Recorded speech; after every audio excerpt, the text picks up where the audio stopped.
नमस्कार मंडळी. तर आज श्रीच्या स्कूलमध्ये ना होली सेलिब्रेशन होता, त्यासाठी त्यांनी सांगितलं होतं पार्टी फूडच काहीतरी द्या म्हणून आज टिफिनमध्ये. तर मला काय करायचं कळत नव्हतं. ब्रेड कटलेट बनवून दिले मग त्याला मी, आणि त्याच्यानंतर श्रीला म्हणत होतं आज राहू दे मग जायचं स्कूलला. तर नाही म्हटलं, आज तर होली सेलिब्रेशन आहे, मी तर जाणारच आहे, कलर मला लावायचे आहेत मित्रांना वगैरे म्हणून. त्याच्यानंतर ह्यांना पण नाश्ता करायला दिला आणि मी चहा घेतला. नंतर ना आधीला थोडा वेळ खेळवलं आणि म्हटलं आता तू पप्पांच्याकडे जा, मला भरपूर कामं आहेत, मी घरची कामं आवरतो.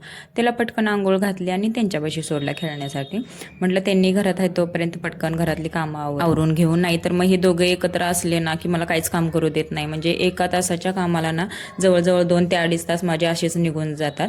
मग फरशी पुसून वगैरे घेतली, गॅलरी पण धुवून घेतली आणि त्याच्यानंतर ना स्वयंपाक करायला घेतला. स्वयंपाक वगैरे करून झाला, त्याच्यानंतर कपडे वगैरे धुतले. आणि नेहमीच्या वेळेपेक्षा आज स्कूल लवकर सुटणार होतं, त्यांचं सेलिब्रेशन फक्त होतं, त्यामुळे आल्या कलर माझ्या अंगावरती मारला. त्याच्यानंतर आधीला पण कलर लावायला जात होता, तेवढ्यात त्याच्या डोळ्यामध्ये कलर गेला. त्यांना दुपारी काहीतरी खाण्यासाठी पाहिजे होते म्हणून मी आंबे कट करून दिले होते टिफिनमधून, आणि त्यांनी पण ड्युटीवरती गेले. आणि माझा ब्लॉग मी इथंच एंड करते. भेटूया नेक्स्ट व्हिडिओमध्ये, तोपर्यंत बाय.